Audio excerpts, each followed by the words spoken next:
What a great day. We give thanks. We give thanks for the dawning of a new day. We give thanks for the gift of life. We give thanks for faith, for family, for friends, and yes, we give thanks for football.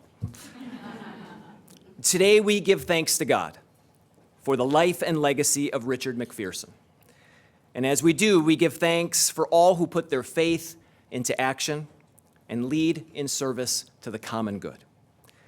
As we begin, I acknowledge with respect the Onondaga Nation, firekeepers, the Haudenosaunee, the indigenous people on whose ancestral lands Syracuse University now stands.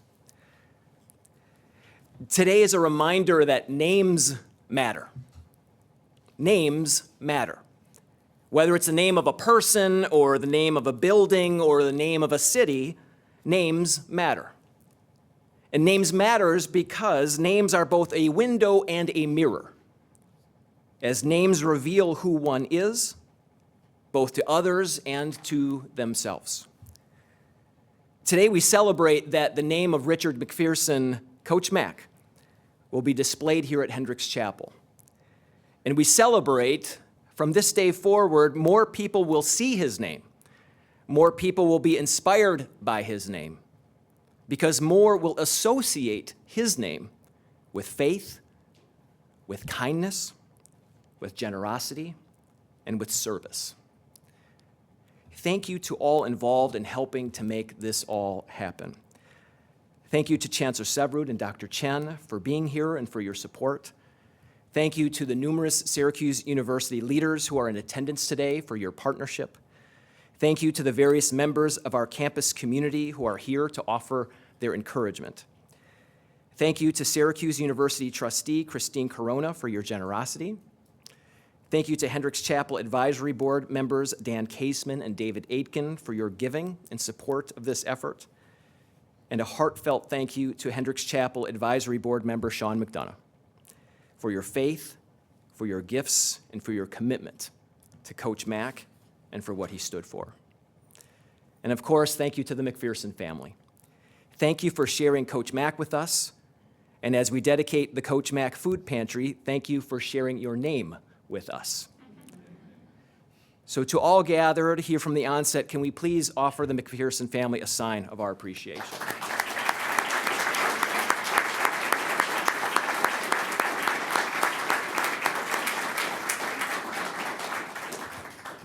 At this time, I'm honored and delighted to welcome to the podium the 12th Chancellor and President of Syracuse University, Kent Severud.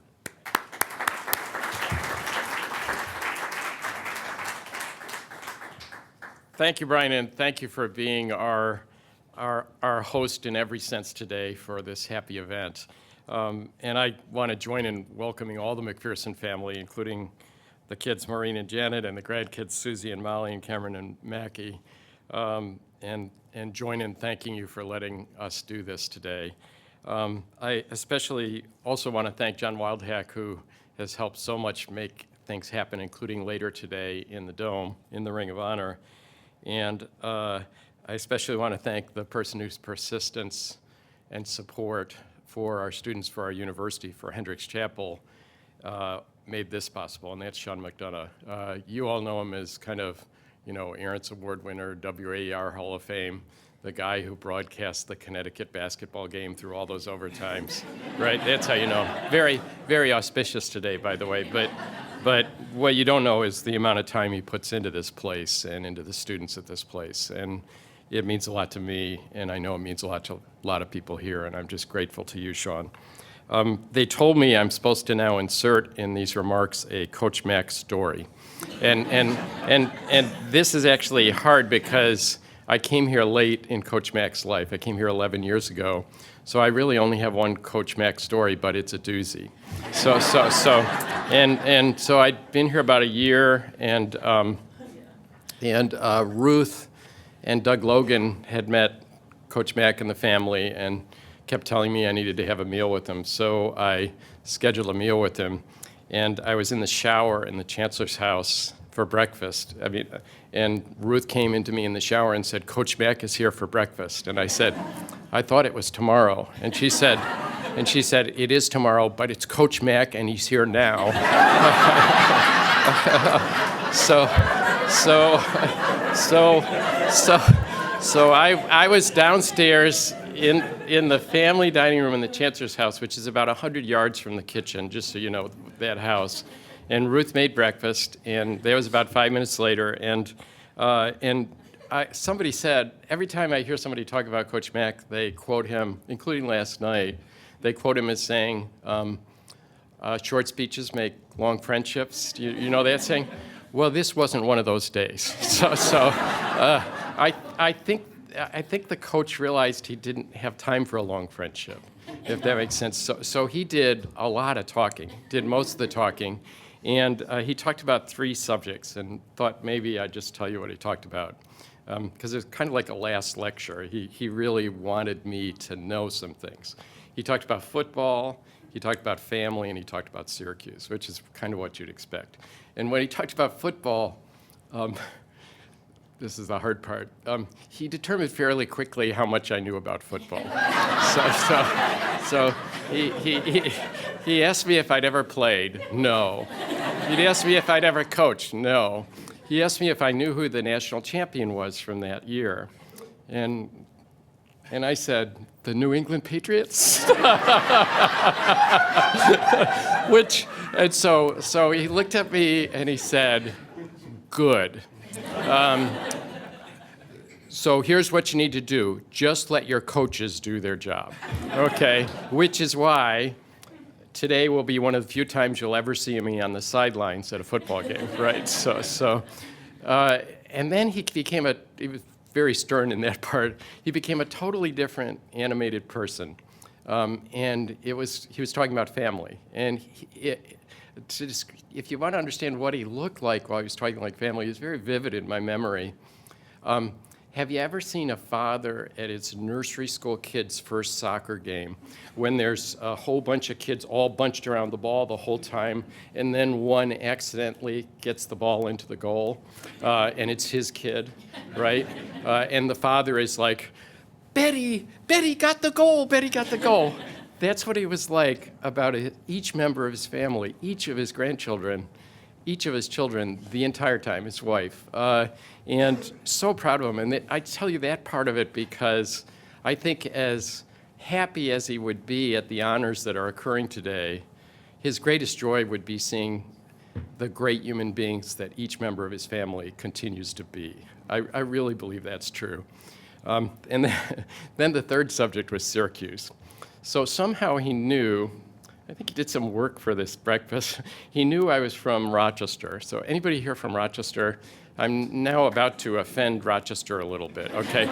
So he knew I was from the north side of Rochester. I think he'd recruited in Irondequoit or something. So he said some things about Rochester, particularly the south side of Rochester, and he explained why Syracuse was different, okay? And he basically said, if I remember this right, I won't say the things about Rochester, I'll just say about Syracuse.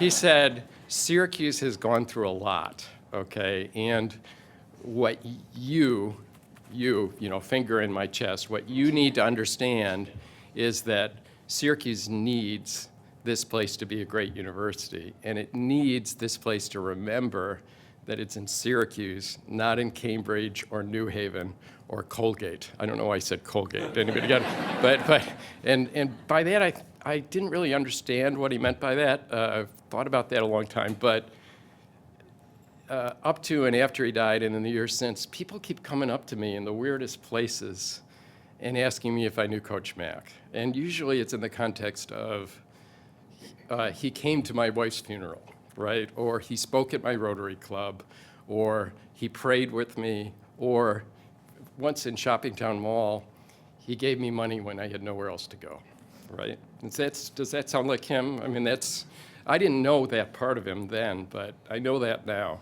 And that's why I think today in this building, we're gonna honor a great coach in a couple hours. And boy, is it deserved, and other people who actually know football can explain why.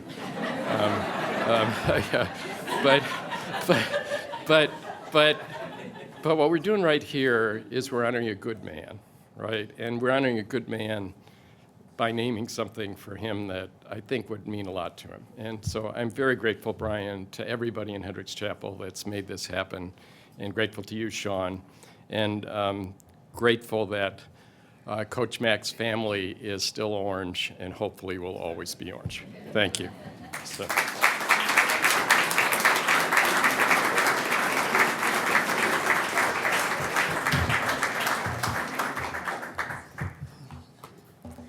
Good morning, Chancellor Severud, Dr. Chen, to the McPherson family, Mr. McDonough, university leadership, trustees, and distinguished guests.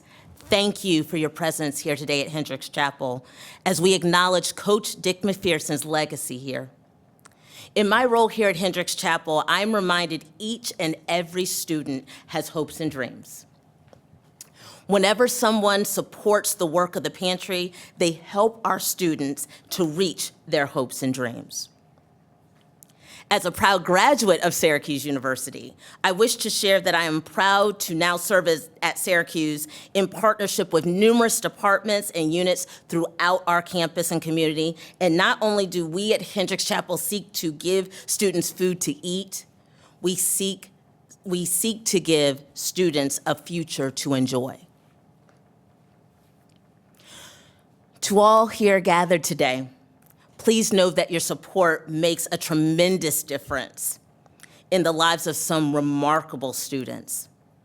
We at Hendricks are honored to have our pantry bear the name, such as Coach Mac, who knew the importance of putting devout faith into daily action. And now, I wish to introduce someone whom I trust Coach Mac would appreciate. Our very own staunch advocate and leader, student engagement coordinator, and 2024-25 Remembrance Scholar, Leandra Tyler. It is a pleasure. No, yes, you can give her flowers. Yes.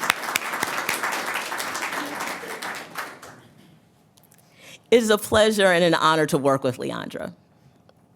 To share with us how Coach Mac's food pantry has impacted her college experience and numerous others, Leandra, would you please come forward?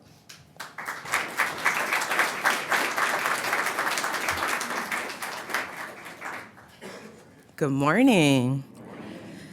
Thank you, Assistant Dean Murray. I have had the honor of serving Hendricks Chapel in the food pantry for almost 5 years now. In these past years, I have witnessed the food pantry providing more than just nutritional sustenance. The pantry has played a part in fostering community between the volunteers and the recipients. It was a beacon for students during the COVID-19 pandemic, contributed to sustainability efforts through Pete's Giving Garden on South Campus. It has been the forefront of collaboration of many colleges, department offices, and student organizations coming together to support the Orange community through philanthropy initiatives. The food pantry allowed for students in Falk, Newhouse, and Whitman to have hands-on experiences outside of the classroom that contributed to their studies. But most importantly, the Coach Mac Food Pantry plays an important role in the heart of campus in Hendricks Chapel. It allows Syracuse University students to have less worries, enhance their college experiences, and succeed. As someone who has once experienced food insecurity and financial hardships, the work we do at the food pantry is very personal to me.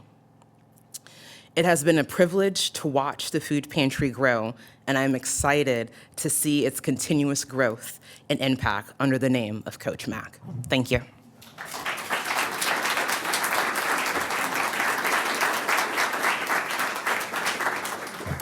Thank you, Leandra Tyler. Thank you, Assistant Dean Murray, for your remarks and your service.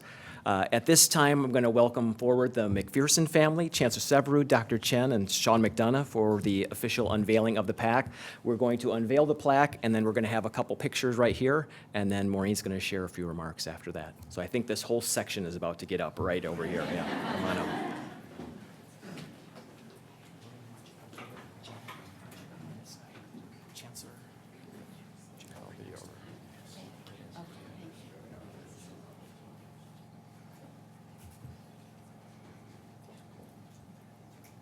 Janet Maureen, whenever you're ready, go for it. Just pull it up. Go for it. Okay, ready? Just 1, 2, 3.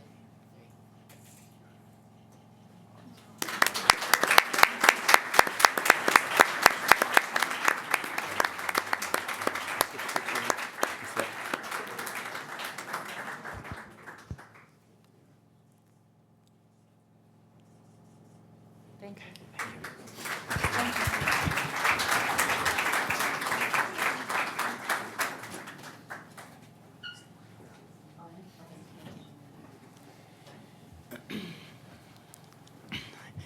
I'm going to try not to cry, but I probably will cry.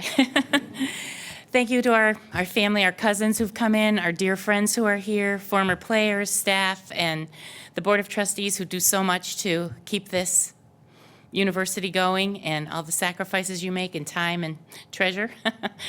And thank you to the Chancellor for being here, Dr. Chen, and thank you especially to Sean McDonough, because this wouldn't be happening, and Brian Conkle. Sean's father, Will, was everyone knows, I'm sure, a renowned sports columnist, and became friends with my dad way back when my dad coached at UMass in the 70s, because he was a Boston writer. He was a shining example of Christianity in action, and so is his son, Sean. And when Sean came here, my father just absolutely loved him. He kept telling us, "You got to meet this kid. He's really something special." And every time my dad would get off the field, Sean was working for I don't know if it was the local cable news and in those days, coaches didn't stop and talk to reporters, but my dad would always find Sean and say something and probably swear accidentally. So we go back a long way with Sean McDonough, and it's been entirely to our benefit, as has been our family's relationship with Syracuse University. By far, this was my dad's favorite job he ever had. And he had a couple other offers at the time, I think, BC and Holy Cross, and we were a New England family, and we thought, Syracuse, we have no connection there. And he said, "Oh no, you don't know. It's the only game in town. It's a special place. This is the place to go." We came in, we saw all these oil tanks as we drove in, and we thought, what is this place? And we got out of the car to stay in married student housing. We were so excited they gave us a free apartment there. And all these people came, and everyone was talking to us. And I'm telling you, within 2 days, we thought, this is the greatest place we've ever been. It's like a big, small town. Everyone knows each other. It's so friendly, so mutually supportive. I've never seen any place like it. And believe me, my parents dragged me pillar to post in my childhood. So I was in 9 elementary schools, so I know what I'm talking about. This is a special place. I always say that if I ever win the lottery, I'm giving the winnings to Syracuse University because they've done so much for our family. My sister went here for free because my dad worked here. I went to law school here. Surprising to us, that was not for free. But they let me in a year early, so that was good. And my oldest son went on a football scholarship. My younger son walked on. He left a 4.0 at Georgetown to come here because he went on a tour of the locker room with his brother and said, "What am I doing? I'm at Georgetown. I can't even find a place to practice passing." Next thing I knew, he was in Newhouse and loved every minute. He walked on and eventually earned a scholarship and a starting spot at tight end. My daughter, because of Syracuse University's generous participation in the Say Yes to Education program, my daughter, who went to public school, went for free, tuition free to Syracuse, and all 3 of them had world-class educations and a great time. And the connection between, you were saying town and gown, and there's really no such thing in this city. When my daughter used to row out at the park, I'd walk while I was waiting for her to finish rowing, and everyone there was wearing Syracuse University gear. They didn't all go there. It's just the way this town is welded with this university. The university makes this a great place to live, and the city makes it a great place to have a university. It's just unusual and a real blessing. My father loved it here, and he was the 11th of 12 kids. I've shared this story, and there were times he told us that He was born in 1930, smack into the Depression. There were times when they only had potatoes for dinner, and lucky to have that. So when he did the food drives with Salvation Army, it was personal to him. And for him to have this food pantry named after him, he'd be thrilled. He'd be more thrilled than any football-related thing that, he could help the kids. And hopefully we can make sure we support it and do right by the great honor you've given our family by naming the food pantry after him.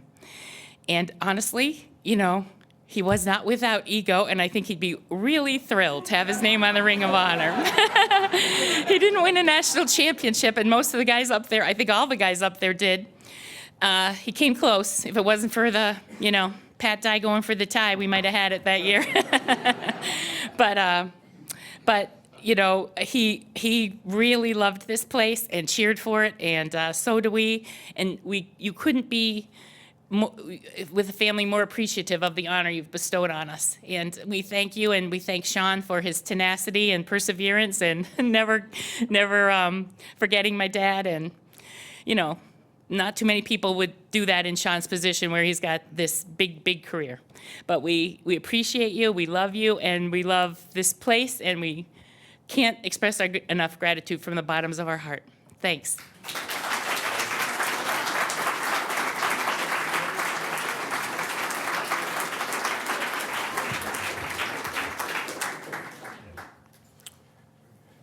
As those of you who heard me speak before, particularly at Coach's funeral upstairs, usually it takes me 30 seconds of my own comments before I start to cry, but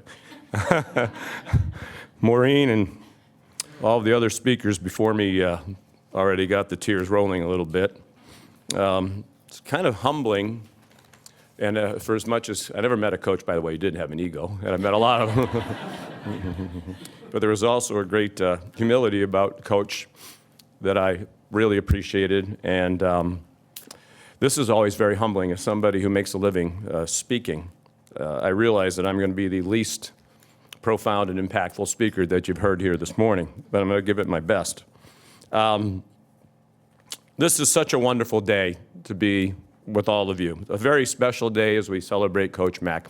And usually when I'm on TV, none of it is scripted. And it's 3 hours, if you're just calling a game, 3.5 hours, excuse me. And you're just describing what you see. But I did write out a lot of what I wanted to say today because it's really important to me to get it right.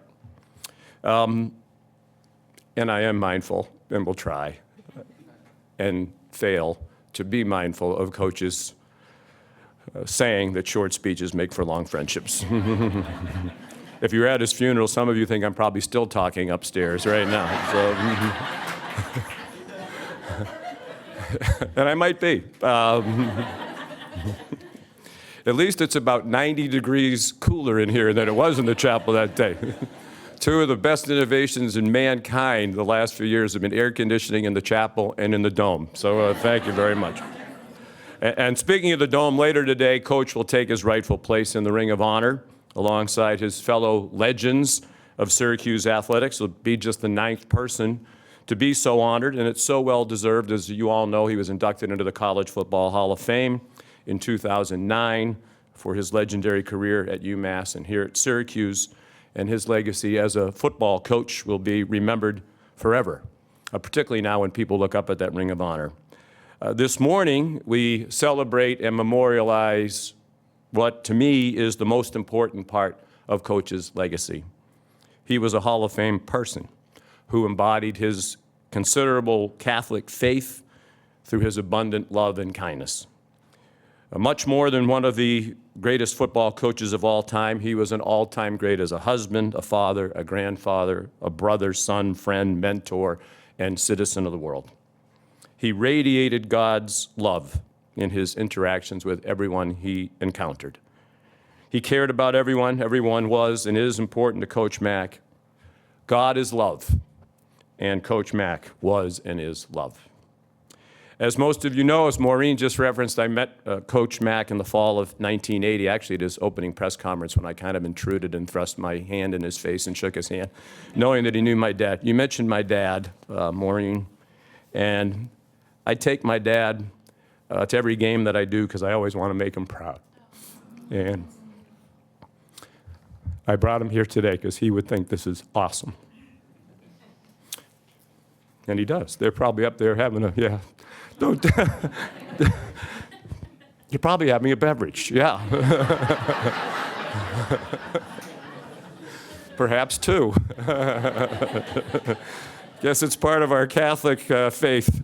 A lot of times it helps us keep the faith now that I think about it.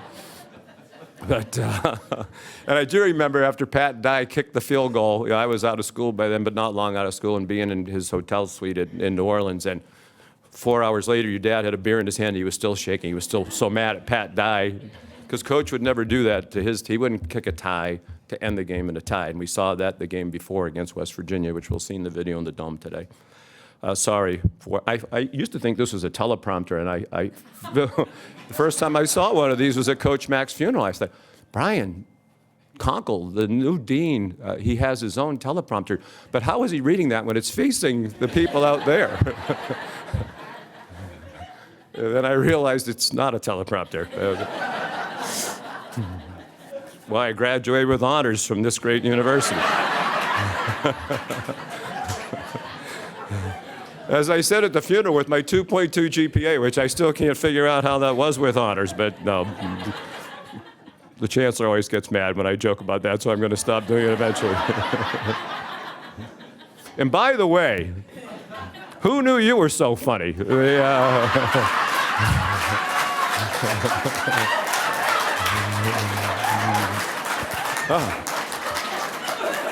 No. And I say that lovingly, as you know, and admiringly, and I do know it. But that was one of those great Jim Valvano speeches. You made us laugh, you made us cry, you made us think, you shared some wonderful memories, and we thank you so much for it. But Coach Mack got here in the fall of 1980, and he took our community by storm, and he started to turn our football program around, really just through the sheer force of his personality and charisma. I worked for him for 3.5 years as a work-study assistant. He became, to me, a father figure, a mentor, and a shining example of how life should be lived, particularly as someone in the public eye. And we remained in regular contact until his death in 2017. Even in death, he brought people together. It was at his funeral upstairs in the microwave that I first met Brian Conkle. Even though Brian had just been on campus for a couple of weeks, I was so impressed by how well he captured the essence of Coach Mack. After the service, Brian told me that he particularly appreciated that in my eulogy, I talked about how much I admired Coach Mack's faith. And I really did. And I wanted to emulate it, and I still do. Brian and I stayed in touch. We became friends. I'm honored to serve the students of SU as a member of his Hendricks Chapel Advisory Board with the people who become my friends like Dan Caseman and David Aiken and others. Ingrid Coots, who is not here today, but has been very generous in her support of the Coach Mack Pantry. Like Coach Mack, Brian is a mentor, a trusted advisor, a cherished friend, and a shining example of how life should be lived. For many years, I've had many conversations with people, relentlessly perhaps, some of whom are probably glaring at me from their seats out here, particularly in athletics and development, about honoring Coach Mack in a meaningful and appropriate and lasting way. He is, without question, one of the most impactful leaders in the history of this university and of Central New York, one of the most beloved people who's ever called this community his home, and it was his home, and for his family as well. Many ideas were floated. None were executed, and my frustration grew. And to be quite candid, my love of this university started to wane a little bit. And then Maureen and Janet, along with their dear friend and mine, Chris Corona. Where's Chris? Thank you, Chris. They came up with the right idea that the food pantry would be the right place, the perfect place to honor Coach Mack and his life of compassionate care and service to others, right here in the heart of the campus that he loves so much, in the place where faith is nourished and where people of many beliefs come to grow deeper in their faith. It was a brilliant idea. It is a brilliant idea. I said, let's go. Brian and Lynn Vanderhook, who's been a huge part of this, thank you, Lynn. The advisory board embraced the idea, finally the right idea in the right place. And while I was really excited that this was going to happen and that I thought it was most important to honor Coach Mack, the remarkable person. The fact that Coach Mack, the Hall of Fame coach, wasn't being recognized properly really nagged at me. And then in April, I got a call from our great chancellor, Ken Siverud, who I'm really blessed to call a friend. And he said he felt bad that this had gone on so long, that honoring Coach Mack in the sports space was long overdue. And he promised me he would push for coaches' inclusion in the Ring of Honor. Said he couldn't promise it, but I had a feeling if the chancellor of the university says, I want Coach Mack in the Ring of Honor, it was going to happen. So I called, a short time later, I got a call from John Wildhack. And he had long been a proponent of doing more to honor Coach in the athletic space as well. And he said he was calling to tell me, I wasn't really that surprised, that Coach was going into the Ring of Honor. Chancellor Siverud and John Wildhack, who's not here today, he's under the weather and hoping to rally for the football game. Thank you so much. None of this would be happening without the two of you, and we all appreciate it. Just thank you.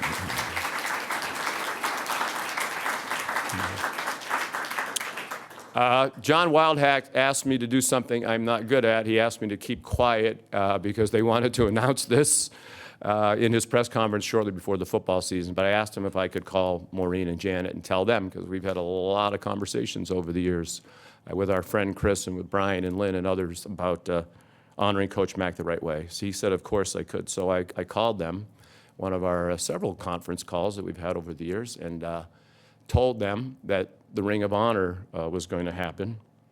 Obviously, we're all really emotional, and even more emotional when they told me that it was Sandra, Mrs. McPherson's birthday. And she's here with us today, too, and such an important part in all of our lives. And like so many times I said last night at John Wildhack's house, coaches' wives are in the shadows and don't get the proper recognition that they deserve for all that they do and all that they mean to all of us. But she is very much that person for all of us here today as well. So it was a long and winding journey to get here. But I've always believed if you trust in God's plan and in his plan for your life, you'll wind up in the right place. I wanted to go to Notre Dame. Notre Dame had a plan for my life. It did not involve me going to Notre Dame.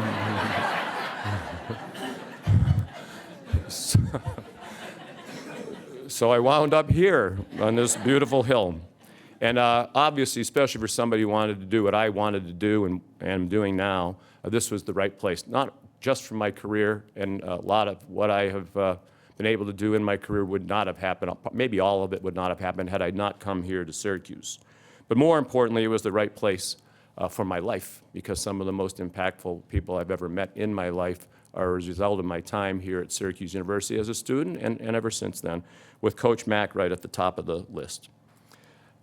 So today is the perfect day, right? It took a long time to get here, but today we celebrate Coach Mack, the man, the most important part to me of his legacy, and I think to most, if not all of you. And in a few hours, we will celebrate. That's Sean's cue to get off, and I will in just a second.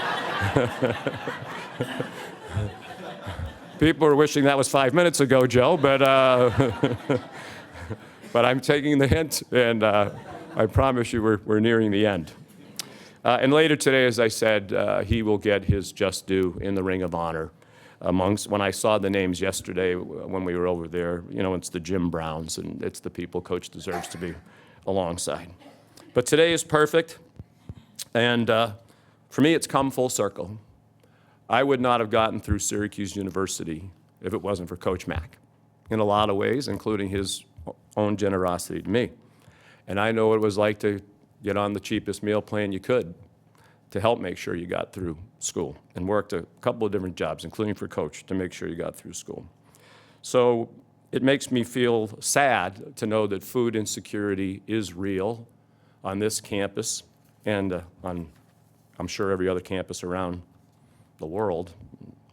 But I rejoice in knowing now that those who deal with food insecurity will eat and have their stress relieved in the name of the great Coach McPherson. God love you, Coach Mack, and may God continue to bless and love each of you. Thank you so much.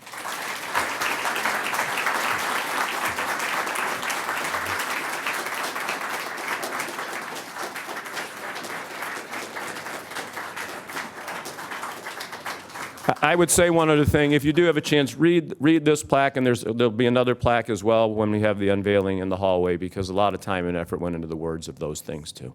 Thank you again.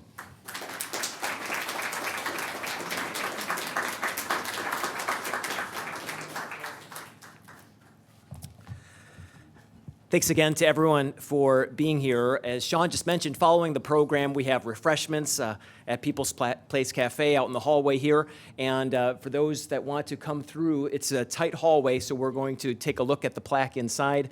We know it'll take a couple minutes for people just to shuffle on through. So essentially, we're transitioning into an open house type of situation. And please enjoy something to eat, and make sure you get around the corner and enjoy the Coach Mac Food Pantry. As we conclude, it feels appropriate to bestow a blessing upon this community as we give thanks and as we get ready to depart for the rest of the day. So please receive this blessing. May the joy of God be in your hearts, and may this joy be made known through your hands. In your beginnings and in your endings, may God bless you, and may God keep you all the days of your life. Amen. Thank you. God bless you. Have a great day.